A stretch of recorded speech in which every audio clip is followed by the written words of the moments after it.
ધાનેરા અને બનાસકાંઠામાં સમાવેશ કરવાની માંગ સાથે ધાનેરા સજ્જડ બંધ. ધાનેરા હિત રક્ષક સમિતિ દ્વારા અપાયું બંધનું એલાન.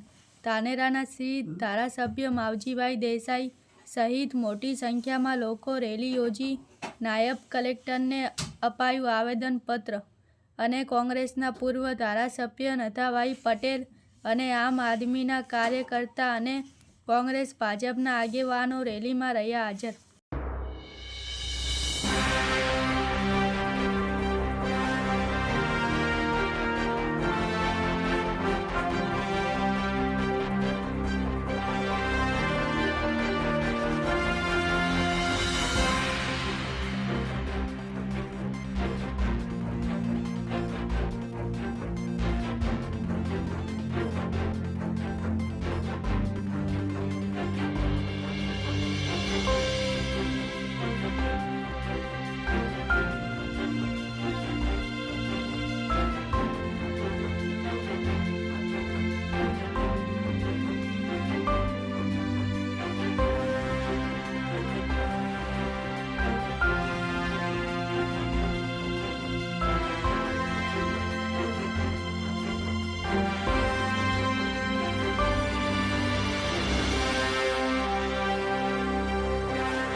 બનાસકાંઠા જિલ્લાનું વિભાજન થયું ત્યારથી માંડીને ધાનેરાની પ્રજા જેને બનાસકાંઠા જિલ્લામાં રહેવું છે એટલા માટે આજે છેલ્લા 4 દિવસથી વારંવાર ફોન પણ આવ્યા અને એના ભાગરૂપે આજે હિત રક્ષક સમિતિ અને સર્વ સમાજના લોકોએ ભેગા મળીને સંપૂર્ણપણે ધાનેરા બંધ રાખવાનો નિર્ણય કર્યો.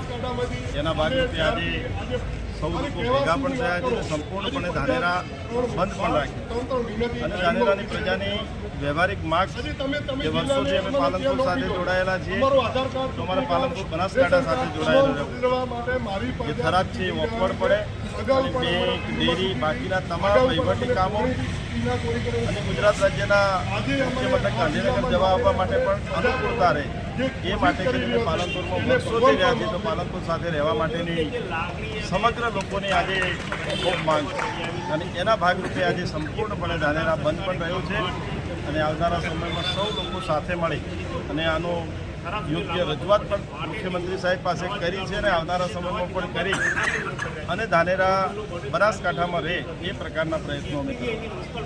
બનાવવાથી ખરેખર લોકો ખુશ થવા જોઈએ.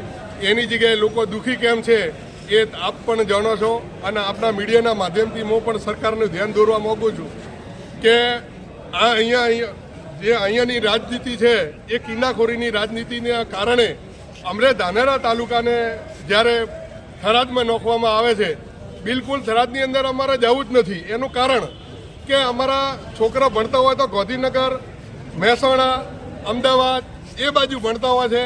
કોઈ હોસ્પિટલનું હોય તો ત્યાં આગળ અમદાવાદ એ બાજુનું કામ હોય છે.